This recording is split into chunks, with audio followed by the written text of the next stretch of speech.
እንድታምንበት ፈልገው ነገር ቢኖር እሷ መቼም ያንተ አትሆንም።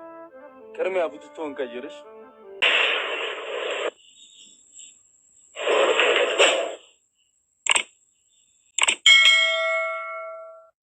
በጣም የሚገርም የሚያስደስት በዛውም ደግሞ የሚያሳዝን ስራ ነው ብሩኬና ሀይሚ እየሰሩት ማለት ነው። ሰላም ቤተሰብ እንዴት ናችሁ? ደህና ናችሁ? እኔ በጣም ደህና ነኝ፣ እግዚአብሔር ይመስገን።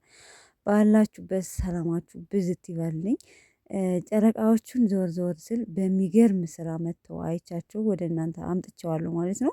እንግዲህ ቲክቶክ የምትጠቀሙ ታዩታላችሁ። በነገራችን ላይ በጣም በጣም ይችላል ልጁ። እነሱ ራሱ እንዴት እንደተወኑት እውነት ለመናገር እንግዲህ ልጁ አንድ ድሃ ሆኖ ነው ማለት አንድ ምንም ነገር የሌለው ልጅ ሰው ሀይሚዬ ከብሩኬ ጋር ተፈቃቅረው እንደምናያቸው እሱ ደግሞ በጣም ያፈቅራታል። ከለሷ መኖር አይችልም እና የሆነ ስጦታ ገዝቶላት ሲሄድ እንደሚወዳት ምናምን ነግሯታል እና በጣም በቃ ካለሷ ያለሷ ህይወቱ ባዶ እንደሆነ ነግሯታል እና ያንን ምን የመሰለች ስጦታ ሰጥቷት ገዝቶ ይዞ ሲሄድ ከብሩኬ ጋር እየተሳሳመች ያያታል። ያንን ስጦታ ባለበት ደንግጦ ክው ብሎ ከእሱ ጋር ሆነችብኝ ብሎ ልቡ ተሰብሮ ያንን ስጦታ ይጥለዋል።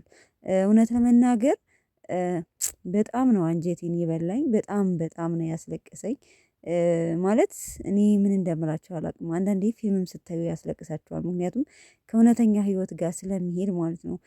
እና ተይ እባክሽን ሲላት አንተ ምንም አታረግልኝ፣ እኔ እኮ እሰራለሁ፣ ወደፊት ብር ይኖረኛል፣ አሁን ምንም ባይኖረኝ ወደፊት ስኬታማ ሆናለሁኝ እና እንኖራለን የተስተካከለ ህይወት ሲላት አይ አልፈልግም። መጨረሻ ላይ በቃ አይምሮው በፍቅር ስለተነካ እሷን አስገድዶ መውሰድ ነው ያስፈለገው።